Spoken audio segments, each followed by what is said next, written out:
Alright, I want to make another video, and this one I'm going to make about finding your voice. So I do marketing consulting for people.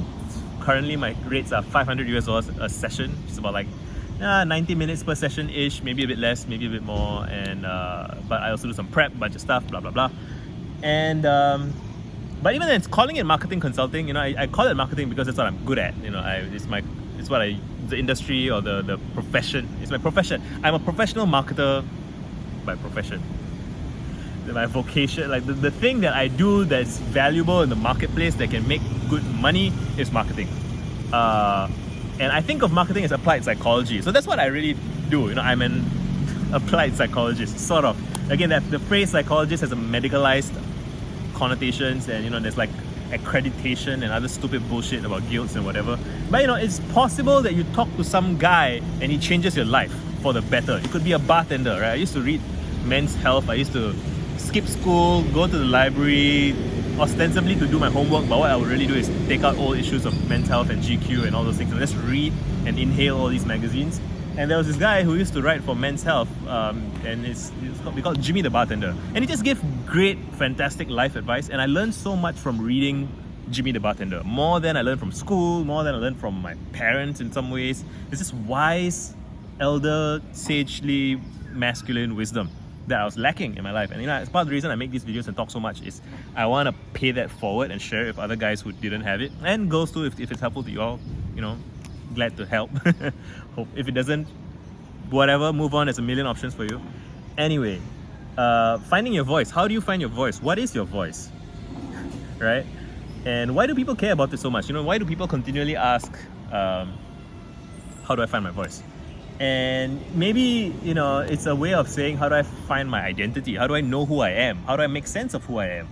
Right? And society as a whole, and school and civilization, right, it's just not well designed to teach you how to figure yourself out.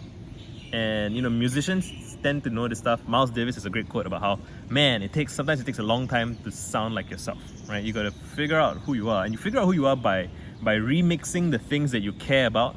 And when you remix the things that you care about, even before you start remixing, right, when you just know what you care about and focus your attention on it and love it and appreciate it, you're cultivating your taste. You're getting a sense of what you like and what you don't like, and then you want to argue with yourself about why.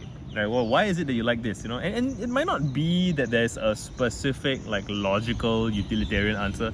It could just be that, you know, there's certain chords in music that you really like, or there's certain camera angles that you really like, or there's certain colors that you really like. You just like it. If you like it, you like it. That's fine. You know, but you want to know that about yourself, and you know that through trial and error.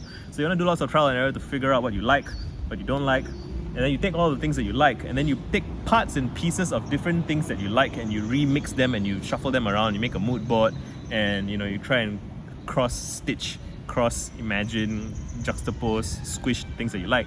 And then you find that you might be able to make things that you like even more than the things that you like, right? So ultimately, every artist and creator and so on is gratifying their own taste. You know, they started out, every author started out as a reader. Every musician started out as a listener. Like, you know, you see stuff that you like. The chef starts out eating, right? You try stuff that you like, then you fiddle with it, and you see what you would do differently, what you like more, what you like less. I tweeted some stuff about my book Introspect, and something about, I said that there's a thing that people have. It's a quality, right? Or it's a sense, it's a felt sense in your chest, in your body, that you are sovereign, you are in charge of your life, you are the author of your destiny, your fate. You know, and it might not be absolutely true in every single little detail of every sense, whatever. Like, yeah, you have bills to pay, you have, you know, like I serve in the military. Like, so every Singaporean guy has to serve in the military, and so I have to cut my hair, I have to shave, and that's not freedom, right? Like, there's a way in which my freedom is restricted. You know, during COVID, with wear masks, there's a way in which your freedom is restricted. So yeah, you're not completely able to do every single thing that you like. Oh, a leaf just fell on my hand. Right? You're not able to do every single thing that you like, but I'm not talking about specific things. I'm talking about the gestalt, the overall vibe, how you feel. Do you feel like you're a sovereign? Do you feel like you're in charge of your life? Do you feel responsible for yourself?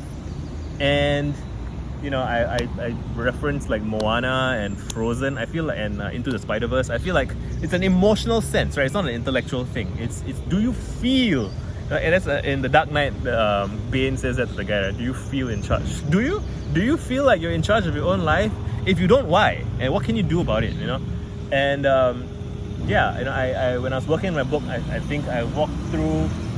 I've said that the labyrinth, right, is a path through your most. So it's an inward journey, right? It's a pilgrimage into yourself. And in the heart of the labyrinth is the Minotaur, right? Which is you. It's everything within yourself that you consider grotesque, you consider objectionable, unworthy, shameful. It's the neglected child within you that becomes a monster, right? And the path to that neglected child through your own life is through the most painful and difficult experiences of your life, right? Things that you avoided, things that make you uncomfortable, unhappy, sad, frustrated, overwhelmed, abandoned, lonely, scared, betrayed, all of those things.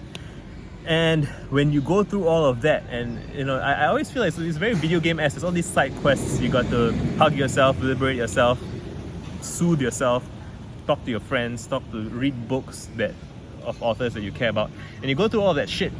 And it's to come to an integrated sense of yourself. You really feel like it's like you're finding these wounded dogs, these wounded animals, scared animals, and you're in Singlish we say sayanging, which is like sayang is like sweetheart, love.